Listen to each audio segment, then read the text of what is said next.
University Challenge. Asking the questions, Jeremy Paxman. Hello. 28 teams appeared in round one of this series, a process that whittled them down to the 16 who qualified for round two. Of those 16, a further 7 have now left the competition, with 7 through to the next stage, and tonight's match will decide which team will take the last place in those quarter-finals. The team from the University of Warwick struggled to find their feet in their first-round match against the University of Exeter, plunging themselves into the minuses in the first minutes, but then pulled themselves together and staged an impressive comeback, taking the lead in the second half and ending 15 points ahead at the gong with 165 to Exeter's 150. They have an average age of 21 and they're playing their reserve tonight. Let's meet the Warwick team again. Hiya, my name's Emily Wolfenden. I'm from Dereham in Norfolk and I'm studying maths. Hi, my name's Aoife Painter. I'm from Nottingham and I'm studying maths and physics. This is their captain. Hi, I'm Ben Beardsley. I'm from Settle in North Yorkshire and I'm also studying maths. Hello, I'm Robert Gowers. I'm from Market Harbour in Leicestershire and I'm doing a PhD in neuroscience.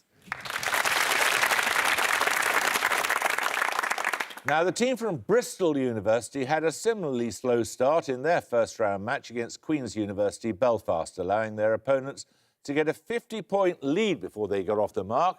But by the halfway point, they'd secured the lead for themselves and they retained it for the rest of the match with 140 points to 110 at the gong.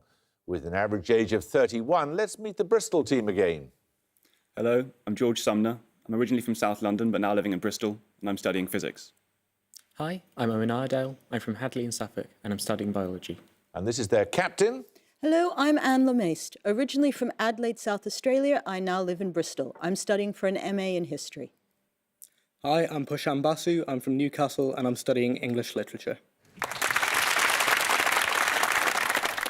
Right, let's get on with it then. Fingers on the buzzers, here's your first starter for 10. In a work of 1887, a medical man named Stamford introduces which 2 fictional characters to each other? Warwick Painter. John Watson and Sherlock Holmes. Correct. Right, the first set of bonuses go to you then, Warwick. They're on novels shortlisted for the 2017 Man Booker Prize. In each case, give the title from the description.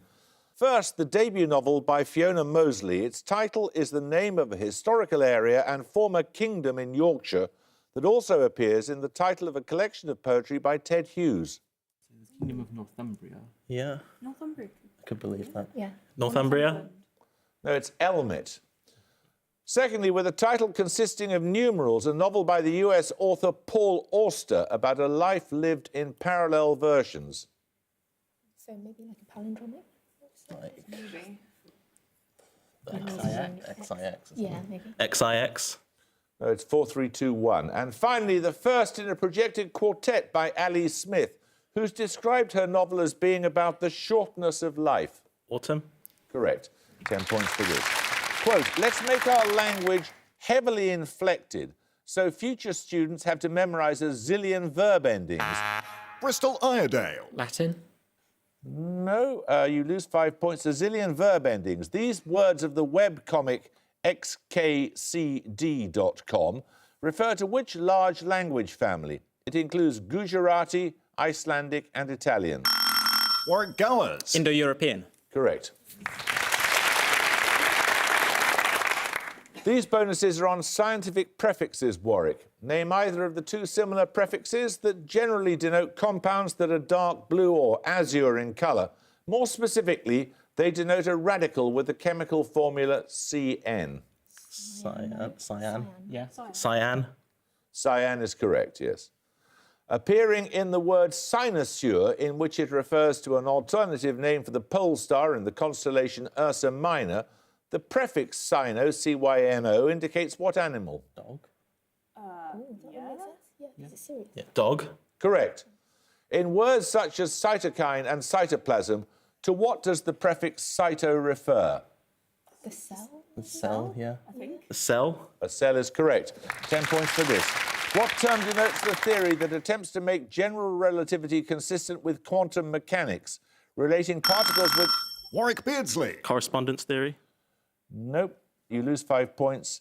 Relating particles with an integer-valued spin to particles with half-integer spin. Bristol Sumner. Quantum gravity? No, it's supersymmetry. 10 points for this.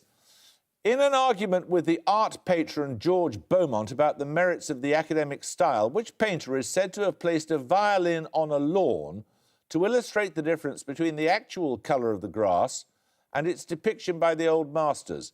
His more luminous use of colour is evident in works such as Wivenhoe Park and his views of Warwick Beardsley. El Greco.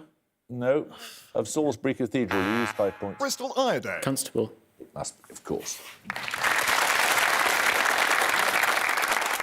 Your bonuses, Bristol, are on portraits by Hans Holbein the Younger, as described by the website theculturetrip.com.